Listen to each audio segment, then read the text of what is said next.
ओम नमः शिवाय। प्रभु जी, आज की कथा है महाभारत श्रृंखला में वन पर्व एपिसोड संख्या 95। अभी तक आपने सुना लोमस मुनि के द्वारा भगवान इंद्र का संदेश पांडवों को देना तथा तीर्थ यात्राओं के बारे में लोमस जी के द्वारा उन्हें बताया जाना। अब कथा आगे। आज की कथा होगी नैमिषारण्य, प्रयाग और गया की यात्रा तथा अगस्त एवं लोपामुद्रा की कथा। आइए अब कथा को प्रारंभ करते हैं। वैशंपायन जी कहते हैं, हे जन्मेजय, वीर पांडव अपने साथियों के साथ जहां तहां बसते हुए नैमिषारण्य क्षेत्र में पहुंचे। फिर उन्होंने कन्या तीर्थ, अश्वतीर्थ, गोतीर्थ, कालकोटि और विषप्रस्थ पर्वत पर निवास कर बहुधा नदी में स्नान किया।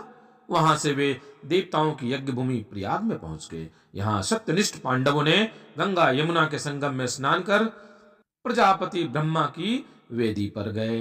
इस स्थान पर रहकर वीर पांडवों ने तपस्या की और फिर वे वहां से गया को पहुंच गए, जहां सनातन धर्मराज स्वयं निवास करते हैं। एक समय भगवान अगस्त जी भी यहाँ सूर्यपुत्र यमराज से मिलने आए थे। पिनाकधारी श्री महादेव जी का भी इस तीर्थ में नित्य निवास है।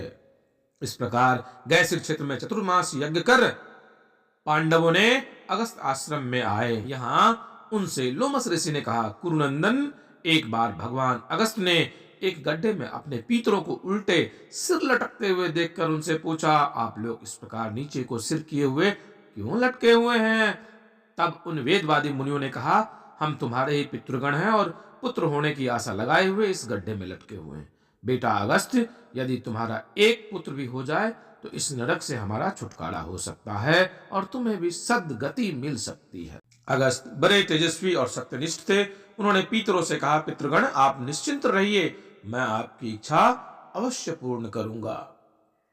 अगस्त ने विचार किया कि वंश परंपरा का उच्छेद न हो, इसलिए विवाह करना आवश्यक है। तब उन्होंने विदर्भ देश के राजा के पास जाकर कहा, हे राजन, पुत्रोक्त पति की इच्छा से मेरा विचार विवाह करने का है, इसीलिए मैं आपसे आपकी पुत्री लोपामुद्रा को मांगता हूं। आप मेरे साथ इसका विवाह कर दें। तब राजा एवं रानी डर गए कि कहीं तेजस्वी का श्राप हमें न मिल जाए। अपने माता पिता को दुखी देकर राजकन्या लोपामुद्रा ने उनके पास आकर कहा, पिताजी, मेरे लिए आप खेद न करें, मुझे अगस्त मुनि को सौंपकर अपनी रक्षा करें। पुत्री की यह बात सुनकर राजा ने शास्त्र विधि से अगस्त जी के साथ उनका विवाह कर दिया। तदंतर अगस्त जी ने हरिद्वार क्षेत्र में आकर अपनी अनुगता भार्या के सहित घोर तपस्या करने लगे। लोपामुद्रा बड़े ही प्रेम और तत्परता से अपने पति देव की सेवा करती थी तथा अगस्त जी भी अपने भार्या के साथ बड़े ही प्रेम के साथ वर्ताव करते थे।